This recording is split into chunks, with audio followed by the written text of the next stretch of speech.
Serafina Thorne, a billionaire CEO forged in ice and grief, stood before her husband's marble tomb, a fortress of arrogance hiding a soul shattered by guilt. She believed her ambition had killed him, a secret she would carry to her grave. But on the first anniversary of his death, a little girl she'd never seen before appeared out of nowhere and whispered words that shattered her world. "Mr. Thorne sent me. He wants you to know his secret." Serafina laughed, a cruel, mocking sound that echoed. In the silent mausoleum as she berated the child, the small crowd of onlookers smirked until their amusement froze and turned into a single, collective gasp of impossible shock. This is just the tip of the iceberg. To find out how this impossible story ends, subscribe to the channel and turn on notifications. You won't want to miss what happens next. The air inside the Thorne family mausoleum was as cold and still as the marble it was carved from. It was a monument not to love, but to power, a silent, opulent palace for the dead, designed to impress upon the world that even in death the Thornes were untouchable. Sunlight struggled to pierce the stained glass windows, casting muted, jewel-toned colors over the polished granite floor. In the center of it all, on a sarcophagus that looked more like a throne, sat a single, perfect bouquet of white gardenias, their scent thick and cloying. Standing before it was Serafina Thorne. To the world, she was an image of perfect, formidable grief. Dressed in a black designer suit with lines as sharp as broken glass, she was the grieving widow, the stoic leader who had taken her husband's vast empire and, in the year since his passing, made it even more powerful, more ruthless. Her expression was a carefully sculpted mask of sorrow, practiced in the mirror until it was flawless. No one could see the frantic, desperate woman screaming behind her eyes, because Serafina was not just grieving Arthur. She was haunted by him. She was the architect of his death, and that knowledge was a cancer eating away at her soul. She remembered the night he'd collapsed. They were supposed to be celebrating her latest acquisition, a brutal corporate takeover she had orchestrated. Arthur had begged her to slow down, to step away from the endless war of the boardroom and simply live. He'd looked tired, his face pale under the restaurant lights. She had dismissed his concerns as weakness, calling his desire for peace a surrender. She had raised her champagne glass in a toast to her own victory, and he had raised his, a sad smile on his lips. An hour later, his heart gave out. The doctors had called it a massive coronary event, brought on by stress, but Serafina knew the truth. She had been the stress. Her ambition, the relentless, insatiable hunger for more, had been the disease. This mausoleum wasn't a tribute. It was a cage she had built for her guilt. The world saw a queen mourning her king. She saw a murderer, visiting the scene of her crime. Her assistants and a few photographers stood at a respectful distance outside the heavy bronze doors, giving her this private moment she had demanded. But it wasn't privacy she wanted. It was an audience for her performance. She reached out, her gloved fingers tracing the cold carved letters of his name. Arthur Thorne. A tremor ran through her hand, the only crack in her icy facade. "Forgive me," she screamed in her mind, a prayer she would never dare speak aloud. It was then that a small sound broke the oppressive silence, the soft scuff of a worn shoe on granite. Serafina's head snapped up, her eyes narrowing. A child was standing in the shadows near the entrance, a small girl of about 8, with wide, unnervingly calm eyes and a plain, faded blue dress that had no place in this world of polished stone and inherited wealth. She wasn't supposed to be in here. Security was absolute. "This is a private area," Serafina said, her voice sharp and cold, a weapon she used to keep the world at bay. The girl didn't flinch. She simply stepped out of the shadows, her gaze fixed on Serafina.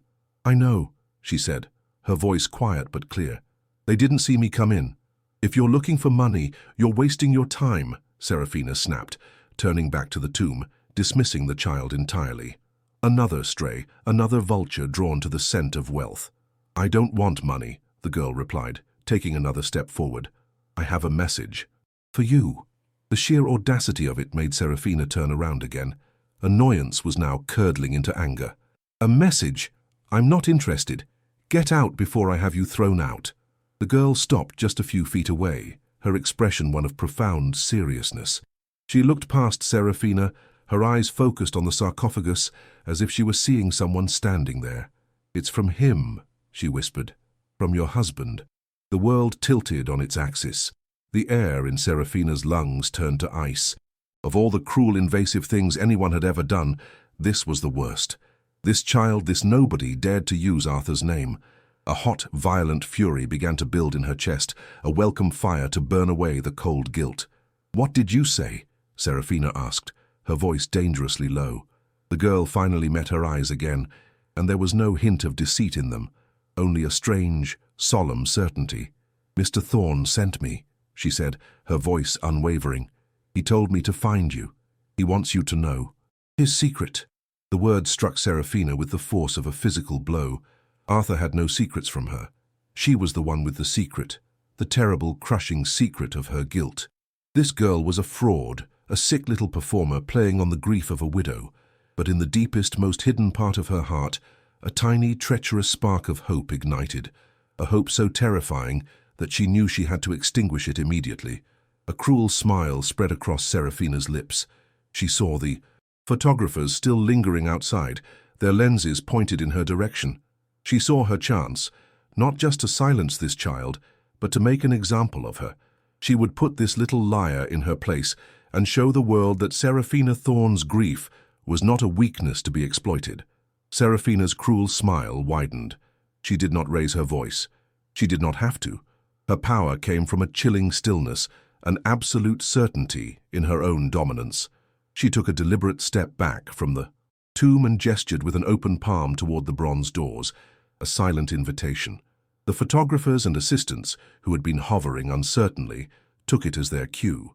They surged forward, cameras raised, their expressions a mixture of journalistic hunger and morbid curiosity.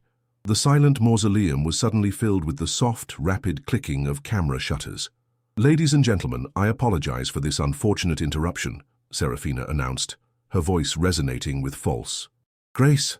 She let her gaze fall upon Lily, and her expression shifted to one of feigned pity. "It seems we have a lost little soul with us today, a child who has clearly been fed a fantasy."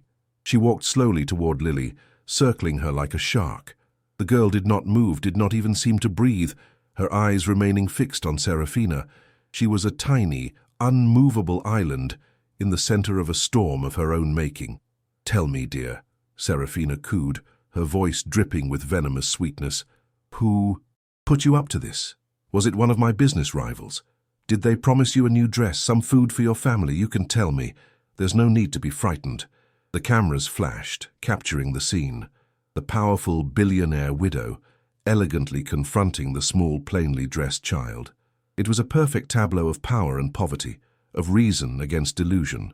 Lily's voice, when it came, was not a shout, but it cut through the noise with impossible clarity. "No one sent me," she said, her tone flat and certain. "Arthur did." A wave of shocked whispers rippled through the small crowd. Serafina threw her head back and laughed. It was not a sound of humor, but a sharp, brutal bark of contempt designed to wound and dismiss. "Arthur did," she repeated, mocking the girl's simple words. She turned to the reporters, her eyes gleaming with righteous fury. "You see what happens. You see the depths to which people will sink. They send a child to spin lies, to prey on a woman's grief. On the anniversary of her husband's death, they invent stories about secrets and messages from beyond the grave." She spun back to face Lily, her face a mask of cold fury. All pretense of pity was gone. "You are not a messenger. You are a fraud, a pathetic little actress in a disgusting play. My husband was a man of logic and strength. He would be repulsed by this circus." Serafina took a final, menacing step forward until she was towering over the child. "This is over. You will leave this place, and you will never speak my husband's name again." She turned to her two hulking security guards, who were now standing ready by the door. "Remove her. Now." Feeling a surge of triumph, Serafina turned her back on the girl. She had won. She had exposed the lie and reinforced her own image of unshakable strength. The clicks of the cameras were her applause. She began to walk toward the exit, a queen dismissing a peasant from her court. But then the clicking stopped. One by one, the cameras fell silent. The whispering died. A heavy, unnatural stillness fell over the mausoleum, more profound and unnerving than the silence that had greeted her earlier. Confused, Serafina paused.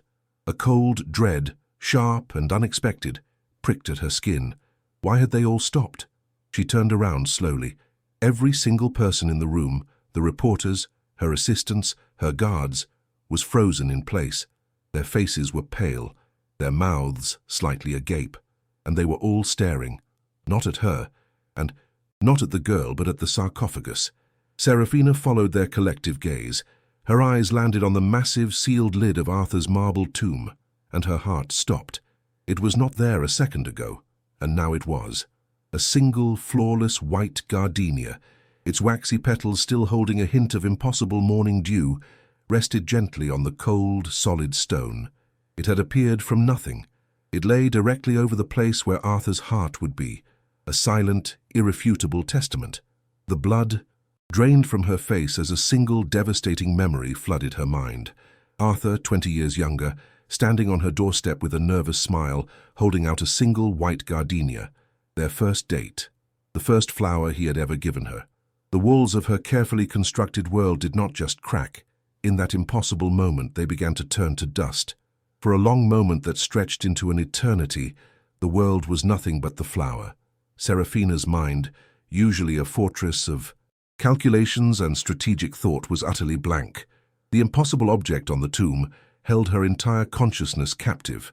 The scent of the gardenia, Arthur's scent, seemed to fill the mausoleum, drowning out everything else. It was one of her assistants, a young man named Marcus, who broke the spell. He took a hesitant step forward, his voice a raw whisper. "Mrs. Thorne, what was that? How did that—" He couldn't finish the sentence. The sound of his voice shattered the paralysis. Serafina's head snapped toward the spot where the little girl had stood. It was empty. She scanned the crowd, her eyes wild. The girl was gone, not running, not being escorted out. She had simply vanished from the sealed, guarded room, as if she had never been there at all. "Lock it down," Serafina commanded, her voice cracking before hardening into steel. "Seal this mausoleum. Nobody leaves. Check the security footage from every camera. I want to know where she went." Her control was back, but it was a brittle, frantic imitation of her usual authority. Her orders were not strategic. They were the desperate commands of a drowning woman. The guards, shaken from their own stupor, rushed to obey. The reporters began chattering excitedly, the shock turning into the frenzy of a once-in-a-lifetime story. Serafina ignored them all. She moved toward the sarcophagus, her steps stiff, robotic. Her world had split into two distinct periods, the time before the flower and the terrifying new reality of what came after. She reached the tomb and looked down. It was real. She could see the delicate veins on the petals, the impossible dew that clung to them. Hesitantly, she peeled off her leather glove and reached out, her bare fingers trembling. She needed to know. She had to be sure. The petal was cool and soft, yielding to her touch like living tissue. It was a real flower. The confirmation did not bring relief, only a fresh wave of terror. Tricks of the light could be dismissed. Mass hysteria could be explained away, but this flower was a solid physical fact that defied every law of the universe she knew. As she stared, a strange and horrifying process began. A faint brown line appeared on the edge of the pristine white petal she had just touched. It began to spread with unnatural speed, like a time-lapse video on fast-forward. Before her very eyes, the gardenia began to decay. The vibrant white turned to a sickly yellow, then a decaying brown. The petals curled in, on themselves, withering and drying at a rate that was just as impossible as its appearance. Within a minute, the perfect flower had crumbled into a small pile of dry, lifeless dust on the cold marble. A choked gasp escaped her lips. She snatched her hand back as if burned. The evidence was gone, erased. All that remained was a faint smear of brown dust and the memory of a miracle. The ride back to her penthouse was a blur. The city rushed past the tinted windows of her Rolls-Royce, a world that was still operating on the principles of physics and logic, a world she no longer felt a part of. She sat rigidly in the plush leather seat, her hands clenched so tightly in her lap that her knuckles were white. She could hear her own ragged breathing over the purr of the engine. Her mind raced, replaying the scene over and over. The girl's calm eyes, the impossible flower, the silent accusation in its sudden appearance and disappearance. Her penthouse was her sanctuary, a sterile, Minimalist space high above the city, all glass and steel and cold hard lines. It was a reflection of her own soul. But today, it felt like a cage. She stormed into her home office, ignoring her staff, and slammed the door. For a moment she stood in the center of the room, her body trembling with a violent, uncontrollable energy. Then, with a scream of pure, primal rage, she swept her arm across her massive mahogany desk. Laptops, financial reports, and expensive pens went flying, crashing. Against the floor-to-ceiling windows, the storm passed as quickly as it had arrived, leaving an eerie calm in its wake. She sank into her chair, her breath coming in heaving sobs. The queen had been dethroned. The fortress had been breached. All she had left was a terrifying, all-consuming need for answers. She snatched her phone and dialed the head of her personal security, a formidable ex-intelligence officer named Kessler. "I want her found," Serafina said, her voice a low, dangerous growl. "Mrs. Thorne, we're reviewing the footage now. It's strange. She doesn't appear on any of the cameras outside the mausoleum. It's as if she materialized inside." "I don't pay you for excuses, Kessler," she roared. "I pay you for results. I want a name. I want an address. I want to know everything about that little girl. Put every man you have on it. Use every resource we possess. Facial recognition, private investigators, informants. I don't care if you have to canvass every slum in this city. On foot. Find her. Find her before the sun rises." She hung up, her finger hovering over the screen. All her money, all her influence, all the power she had accumulated with such ruthless dedication felt like children's toys in the face of the day's events. It was all useless against the one, terrifying question that now echoed in the ruins of her certainty. Was she losing her mind, or had she just been judged by a ghost? The call came just before dawn. Serafina was sitting in her dark office, surrounded by the wreckage of her outburst, when her private phone buzzed. It was Kessler. "We found her," he said, his voice clipped and professional. "Name is Lily Miller, age 8. Lives with her mother, Eleanor, in the Warrens district. Apartment 4B, 187th Street. The father, Daniel Miller, is deceased. The Warrens." Serafina's perfect lips curled in distaste. It was a rotting, forgotten part of the city, a place she only knew as a statistic in urban decay reports. The idea that the key to the day's impossible events lay in a place like that felt absurd. "And?" she demanded. "What's the connection? Who are they?" "That's the thing, Mrs. Thorne," Kessler said, a note of hesitation in his voice. "Daniel Miller. He used to work for you. He was a senior logistics manager at Thorne Industries, fired a little over a year and a half ago." The information hit Serafina like a splash of cold water, but it didn't connect. She had fired hundreds of people during her corporate restructuring. The name meant nothing. "I'll handle this myself," she said, and hung up. An hour later, her black Rolls-Royce, a silent predator of polished chrome and steel, crawled through the narrow, decaying streets of the Warrens. It was a vessel from another world, gliding past crumbling brick buildings and overflowing trash cans. People on the sidewalk stopped and stared at the car, their faces a mixture of awe and resentment. For the first time in years, Serafina felt a prickle of fear. She was not in her world anymore. She was an invader. The apartment building at 187th Street was even worse than she had imagined. The lobby smelled of damp and desperation. She ignored the broken elevator and climbed the 4 flights of stairs, her expensive heels clicking on the grimy linoleum. She stopped outside apartment 4B, her knuckles hesitating before she could bring herself to knock on the peeling paint of the door. It was opened by a woman in her late 30s, with tired lines. Around her eyes but a spine of steel. She was plainly dressed, but her gaze was direct and unflinching. She looked at Serafina, at her designer suit and her perfectly coiffed hair, and a flicker of something, not quite recognition, but a deeper, sadder understanding crossed her face. "Mrs. Thorne," Eleanor Miller said. It was not a question. Before Serafina could answer, she saw Lily. The girl was sitting at a small, rickety table in the corner of the tiny, sparsely furnished room, sketching on a piece of paper. She looked up, her eyes holding the same unnerving calm as they had in the mausoleum. She had been waiting for her.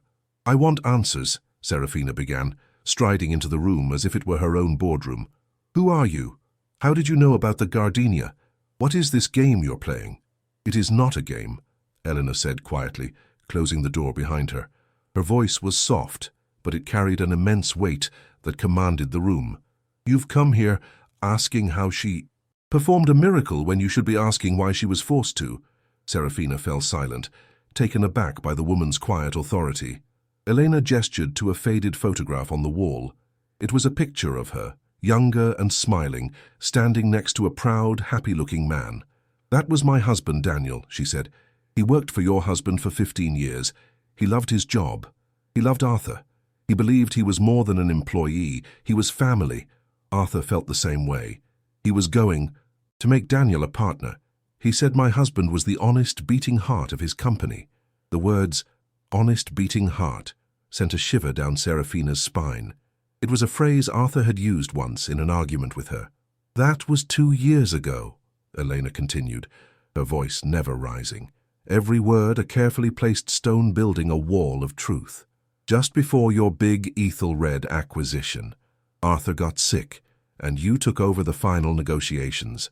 You said the company needed to be leaner, more aggressive. You called it trimming the fat to maximize shareholder value before the merger." Serafina's mind, a steel trap for dates and figures, began to spin. She remembered the Ethelred deal. It was the victory she had been celebrating the night Arthur died. "My husband was the fat you trimmed," Eleanor said, her voice finally trembling with a grief that was still raw. "You fired him. 15 years of loyalty erased in a memo so you could hit a profit margin projection. He was given a tiny severance that barely lasted 6 months. The air in the room was growing thin. Serafina felt a suffocating pressure in her chest. "Daniel looked for other work," Elena said, her eyes now locked on Serafina's. "But he was broken. He believed Arthur, his friend, had thrown him away. He didn't know you had done it without his knowledge. The stress, it made him sick. A lung infection. The doctors said it was easily treatable. All he needed was a course of medication. It cost $2,000. Eleanor paused, letting the silence stretch. "We didn't have it. We had sold everything. $2,000 might as well have been $2 million. He died in that bed right there, struggling for breath because we couldn't afford the cure." It was then that Serafina saw it. The acquisition, the restructuring, the man she had fired, the man who had died. They were not separate events. They were a single straight line. The profits she had celebrated, the power she had secured. It was all paid for with this man's life. The secret Lily had spoken of, it wasn't Arthur's at all. It was hers. And Arthur, on his deathbed, must have known. In the suffocating silence of that tiny, impoverished room, Serafina Thorne finally understood. She had not come here seeking an explanation for a miracle. She had been summoned to stand in the wreckage of her own soul. The name echoed in the silent room. Daniel Miller. It was a name Serafina had signed on a termination form, a line. Item in a budget, a statistical necessity for a corporate merger. But here in this small, cramped apartment, it was not a name on a list. It was a ghost. It was the foundation of the ruin she now stood in, and the architect of her own. Serafina's legs gave out. She didn't fall, but staggered back until she collided with a wall, sliding down into a sitting position on the floor, her impeccably tailored suit bunching around her. The floor was cold and hard beneath her. She wrapped her arms around herself, but it did nothing to stop the violent trembling that had seized her body. Her carefully constructed universe, with its rules of profit and loss, of power and influence, had been obliterated. All that was left was the horrifyingly simple arithmetic of her sin. Her gain had equaled this family's absolute loss. She had spent a year consumed with guilt over one man's death, only to discover she was responsible for 2. The 2 events were now fused in her mind. The night Arthur collapsed was no longer just the night of her greatest triumph. It was the night she had celebrated a victory paid for with Daniel Miller's life. The ghost that haunted her was not just her husband's. It was the ghost of the man whose loyalty she had discarded like trash. In that moment, all her wealth felt like a pile of ashes. What good were billions when they could not turn back time? What good was an empire when it was built on a foundation of graves? She had come here as a queen, demanding answers from a peasant.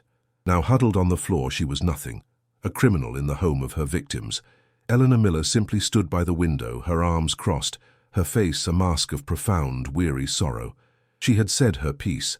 Her judgment was delivered in the silent, damning evidence of her poverty. Then Lily moved. She pushed her chair back, the sound scraping loudly in the quiet room. She walked away from her small drawing table and approached the broken woman on the floor. Serafina watched her come, seeing her not through the eyes of a skeptic or a CEO, but through the eyes of the damned looking upon a messenger. Lily knelt down in front of her, her expression not one of triumph or anger, but of a strange and solemn empathy. She was a child, but her eyes held the wisdom of an old soul who had seen too much. "He isn't angry with you," Lily said softly, her voice cutting through Serafina's internal chaos. "Arthur isn't angry. He's just sad. And he's waiting."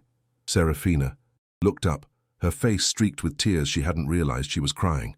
"Waiting for what?" she whispered, her voice a raw, broken thing. "He can't rest," Lily explained, as if relaying a simple fact. "He told me he can't find peace until the debt to my father is settled." A flicker of the old Serafina sparked to life. A debt. A debt was a transaction, something she understood. It was a problem that could be solved with money. Hope, desperate and pathetic, surged through her. "A debt," she repeated, her voice gaining a sliver of its former strength. "I'll pay it, of course. Name a price, anything. I'll set up a trust for you, for your mother. I'll buy you a new house, a new life. Anything you want." It was the only tool she had, the only solution she knew. She was reaching for her checkbook, for the familiar comfort of a financial negotiation.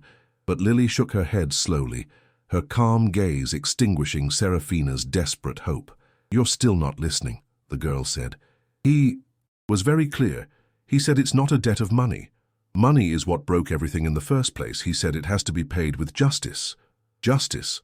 The word hung in the air, alien and terrifying. Justice wasn't a number on a balance sheet. It was a moral weight, and Serafina knew with crushing certainty that the scales were tipped completely against her. Lily leaned a little closer, her voice dropping to a near whisper. "My father was Arthur's friend. All he wanted was to do good work and provide for his family. Arthur wanted to help him.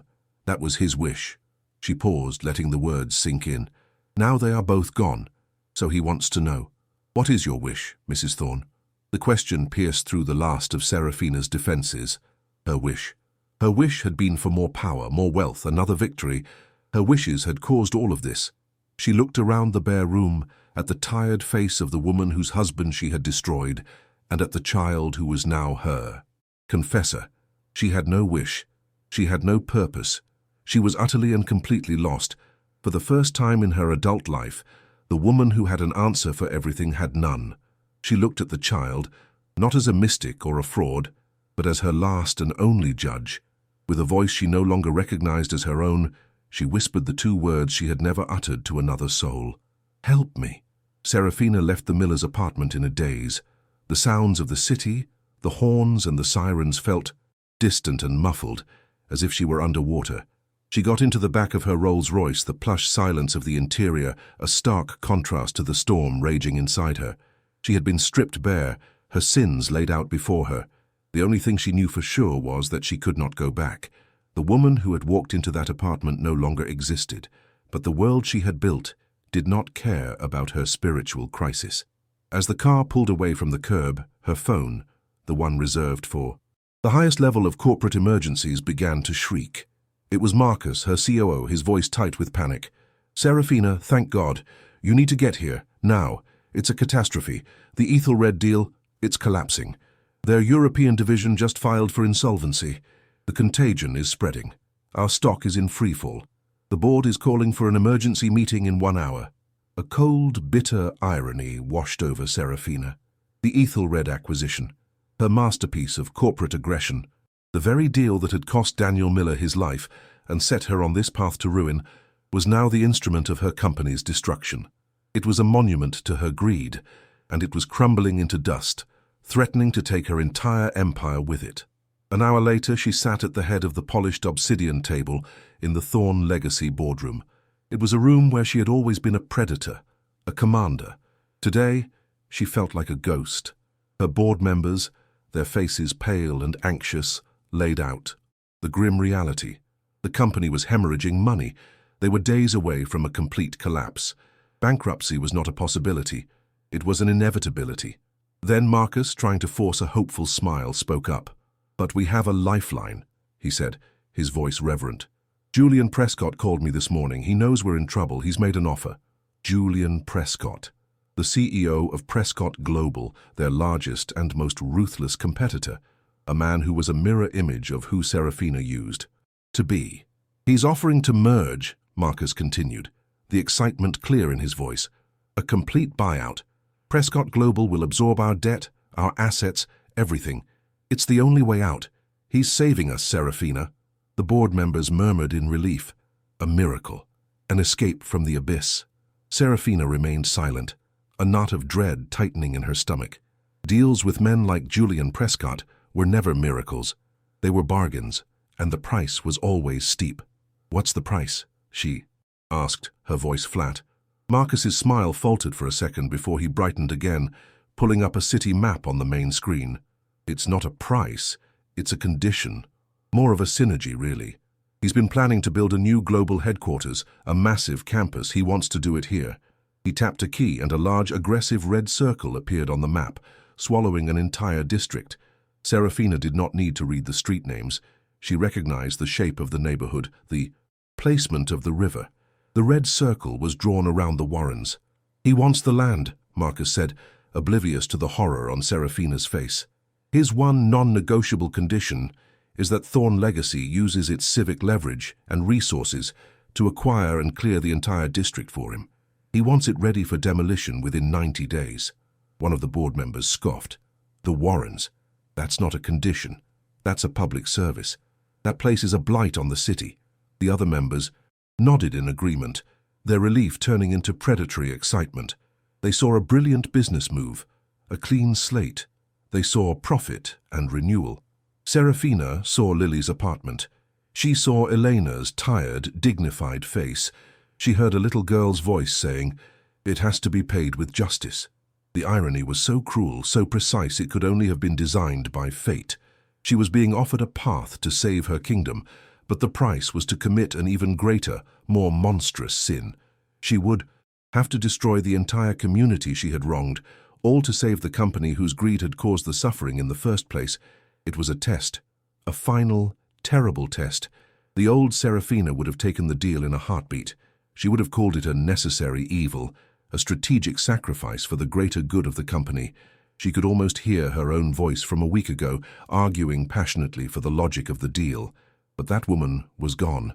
"There has to be another way," she said, her voice barely a whisper.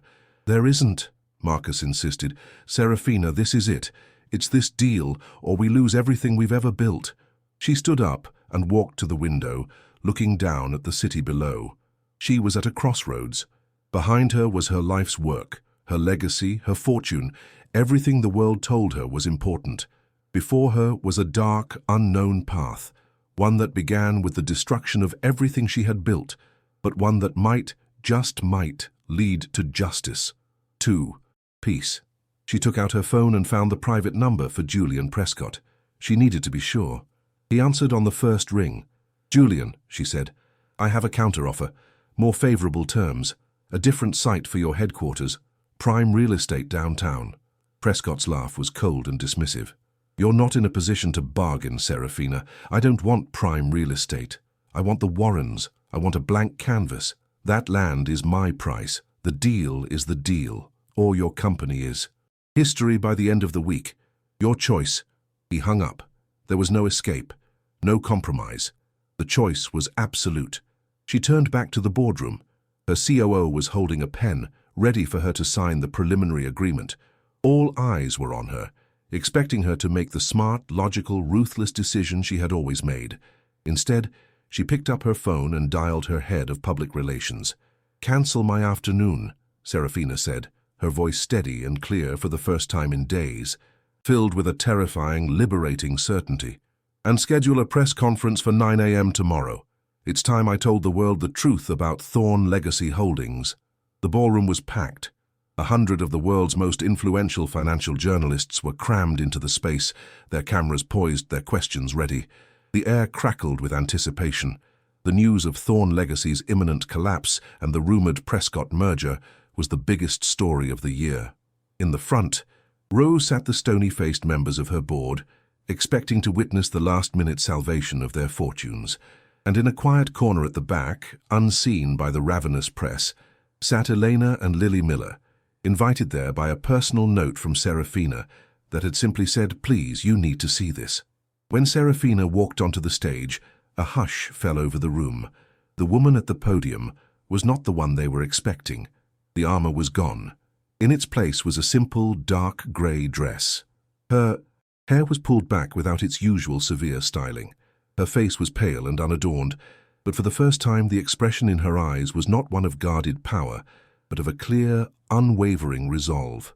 She looked out at the sea of faces, her gaze lingering for a moment on Lily, and then she began. "Good morning," she started, her voice calm and steady, amplified by the microphones. "I know why you're all here. The rumors are true. Thorn Legacy Holdings is on the brink of financial ruin, and yes, an offer has been made by Prescott Global to acquire the company and save it from insolvency." A wave of relief was palpable from the front row. Her board members straightened their ties, their tense expressions softening. This was it, the announcement that would save them. "I have reviewed Mr. Prescott's offer thoroughly," Serafina continued, her eyes scanning the room. "It is a generous one. From a business perspective, it would preserve the company's name and save a portion of the jobs." She paused, letting the tension build to a breaking point. "I am here today to announce that I am rejecting Mr. Prescott's offer in its entirety." The room erupted. Shouts, questions, the frantic clicking of 100 cameras. Her board members leaped to their feet, their faces a mixture of shock and apoplectic rage. Serafina simply stood at the podium, waiting for the noise to subside. "Please," she said, her calm voice cutting through the chaos. "Allow me to explain why." She looked directly into the main television camera, knowing that millions, including Julian Prescott, were watching. "For my entire career, I have defined success by a single metric: growth at any cost. I believed that the bottom line was the only line that mattered. I was wrong. The cost of doing business is not measured in dollars but in human lives. A lesson I have learned far too late." Her voice was raw, with an emotion no one had ever heard from her before. "My ambition, my relentless pursuit of profit, created a corporate culture that saw people as numbers on a spreadsheet. And because of that culture, because of a decision that I personally made, a good and loyal man was discarded to make our balance sheet look better. His loss cost his family everything." She did not name Daniel Miller. This confession was hers, not his. It was her shame to bear, not his family's. The foundation of this company's most recent successes, the very acquisition that is now failing, is a foundation of sin. I will not save it. A house built on such a rotten foundation does not deserve to stand. The room was utterly silent now, captivated by the sheer suicidal honesty of her words. "Therefore," she announced, her voice ringing with newfound purpose, "effective immediately, I am stepping down as CEO. Furthermore, I will be liquidating my entire portfolio of controlling shares in Thorn Legacy Holdings. A significant portion of that money will be used to ensure the employees are taken care of. The rest, the billions that remain, will be used to create a new foundation." She took a deep breath. "The final step into a new world. It will not bear my name. It will be called the Arthur Thorn Foundation for Ethical Business. Its sole purpose will be to invest in communities and businesses that prioritize integrity over profit." "The foundation's first act," she said, her eyes finding Eleanor and Lily in the back of the room, "will be to fund the complete and total revitalization of the Warrens District. It will not be demolished, it will be rebuilt. New homes, new schools, new businesses, and the ownership of those properties will be transferred, free and clear, to the people who live there now. This is not charity, it is a debt, and it is finally being paid." She finished speaking. For a second there was only stunned silence, then chaos. The room exploded in a firestorm of flashing lights and shouted questions. Her board members were screaming at her, calling her a traitor, but Serafina didn't hear them. She turned and walked off the stage, moving through the storm of her own making. As she passed the back of the room, her eyes met Eleanor's. The woman's face was wet with tears, but her expression was one of absolute, stunned gratitude. Beside her, Lily simply looked at Serafina and gave a small, almost imperceptible nod. It was a nod of completion, of a promise fulfilled. As Serafina walked out of the ballroom and into an unknown future, she felt the crushing weight of a year of guilt, of a lifetime of ambition, finally lift from her shoulders. She had lost an empire. She had torched her fortune. She had destroyed her own legacy. And she had never, in her entire life, felt so free. The fallout was immediate and spectacular. The financial world descended into chaos as Thorne Legacy Holdings imploded. Serafina Thorne was on the cover of every newspaper and magazine, branded a traitor by some, a madwoman by others, and a strange, incomprehensible corporate saint by a few. Her board members resigned in fury. Julian Prescott issued a scathing press release condemning her unstable and irrational behavior. She was, in every conventional sense of the word, ruined. And yet, in her penthouse high above the city, Serafina felt a silence she hadn't known in 20 years. The frantic, gnawing hunger for more was gone, replaced by a quiet emptiness that was not painful, but peaceful. She watched the news reports of her own self-destruction with a strange, detached calm. The woman on the screen, the fallen titan of industry, felt like a stranger. Later that day, her intercom buzzed. It was Elena and Lily Miller. She met them at the door, her heart suddenly aching with a profound, unnameable emotion. Elena's eyes were still shadowed with the grief of her past, but for the first time they held a glimmer of light. "What you did today," she started, her voice thick with emotion. "No one has ever done anything like that for people like us. Thank you isn't a big enough word." "It was a debt," Serafina said softly. "Nothing more." It was then that Lily stepped forward. She held out her small hand, and resting in her palm was a single, old-fashioned brass key, worn smooth with time. "This is for you," Lily said. "My father gave it to my mother before he died. He said Mr. Thorne gave it to him a long time ago. He said, if anything ever happened to him, my father was to make sure this key found its way to you. He said you would know what it was for." Serafina stared at the key, a final message, a final piece of the puzzle, entrusted not to a lawyer, but to the very man whose life she had ruined. She took the key from Lily, its cool metal a solid, tangible link to the past. After they left, Serafina was alone with the mystery. The key was old, ornate. It belonged to another time, another life. Nothing in her sterile, minimalist penthouse matched its antique design. She walked through her home, a stranger in her own life, looking for a lock that did not exist. And then a memory surfaced, faint and distant. Arthur's old desk, a heavy, magnificent piece of oak furniture from his grandfather with intricate carvings and secret compartments he loved to show her when they were first married. She had hated it. It was cluttered and old, a relic that clashed with her vision of a sleek, modern, powerful life. The day after his funeral, she had it moved into a climate-controlled storage unit, eager to erase any trace of a past she considered weak. An hour later, she was standing in the cold white light of the storage facility. The desk sat in the center of the unit, covered in a white sheet, looking like a ghost. She pulled the sheet off, and the scent of old wood and lemon polish, Arthur's scent, filled the air. Her fingers trembled as she traced the familiar carvings. How could she have banished this piece of him to a cold, dark box? Her eyes scanned the surface, the drawers, the legs. And there, hidden in the scrollwork of a carved oak leaf, was a keyhole she had never noticed before. It was almost invisible to the eye. With a deep breath, she inserted the key. It slid in perfectly. She turned it, and with a soft, satisfying click, a section of the side panel popped open, revealing a slender, hidden drawer.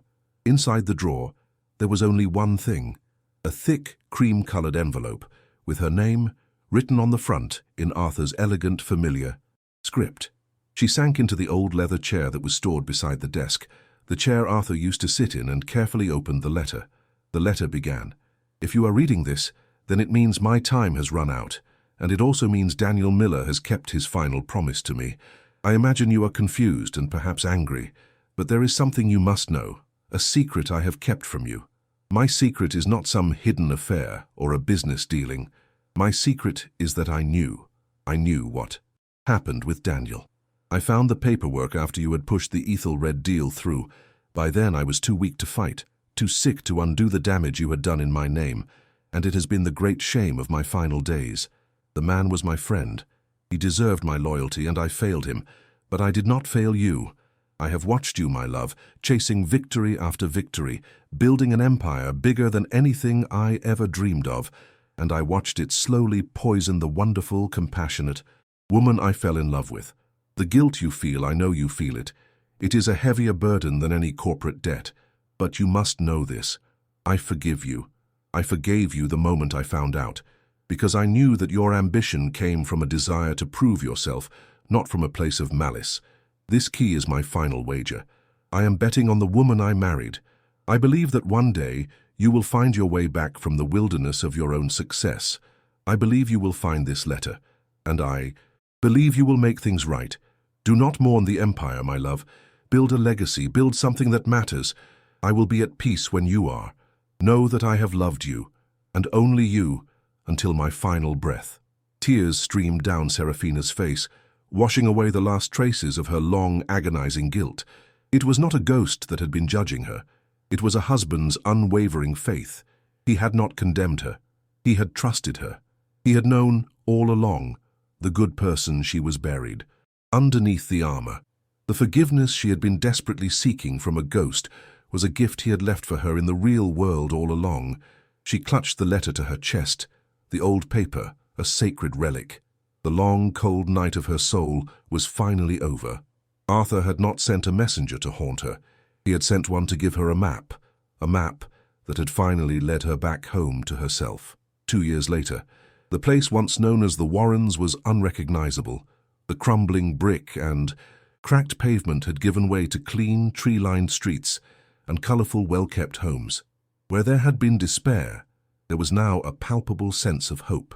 At the heart of the revitalized neighborhood stood a brand-new, beautifully designed building, the Daniel Miller Community Center. Children's laughter spilled out from its open doors, a sound that was now more common here than sirens. Inside, a woman with laugh lines around her eyes and a dusting of flour on her cheek was helping a group of children decorate cookies. She moved with a lightness and ease that made her seem 10 years younger. Her clothes were simple, practical. Her smile was genuine and frequent. This was Serafina Thorne. She was not a CEO. She was not a billionaire. She was the head of the Arthur Thorne Foundation, and her office was not in a skyscraper, but right here, in the heart of the community she had helped to rebuild. Her life's work was no longer about mergers and acquisitions, but about managing after-school programs, funding small business grants, and ensuring the new free clinic was fully staffed. A woman with a calm, capable air approached her, holding a clipboard. It was Elena Miller, the director of the center. She and Serafina were no longer victim and perpetrator. They were partners, friends. "The supplies for the rooftop garden just arrived," Elena said with a smile. "And Lily finished her new mural on the west wall. You should see it." "I'll be there in a minute," Serafina said, her own smile lighting up her face. "Just as soon as we finish Operation Gingerbread." A young girl of 10, with bright, intelligent eyes and a splash of paint on her nose, ran up and threw her arms around Serafina's waist. It was Lily. The haunted, solemn child was gone, replaced by a happy, thriving girl, whose artistic talents were now the pride of the entire community. Her gift had not vanished, but it no longer felt like a burden. It was a quiet part of her, a way she understood the world, but it did not define her. Her life was now defined by friends, by school, by the bright future that had been given back to her. Later that evening, as the sun began to set, casting a warm golden glow over the neighborhood, Serafina stood with Lily on a small hill in the new community park. They looked out over the lights that were beginning to flicker on in the homes below. Each light was a testament to the new life that had taken root here. Serafina had lost her empire, her status, and the vast fortune the world had once envied. The corporate world had forgotten her, writing her off as a cautionary tale, but she had gained something immeasurably more valuable in return. She had found a purpose. She had found forgiveness. She had found a family. "Do you think he can see this?" Lily asked quietly, her head resting on Serafina's arm. "Arthur?" Serafina looked up at the twilight sky, a gentle peace settling in her heart. She thought of Arthur's letter, of his unwavering faith in her.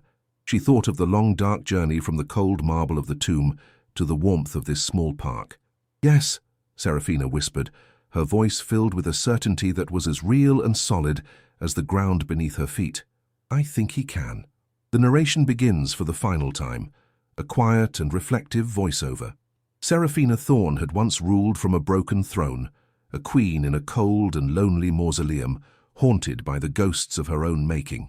She lost an empire of glass and steel, built on a foundation of greed, and in its place she helped build a home built on a foundation of justice.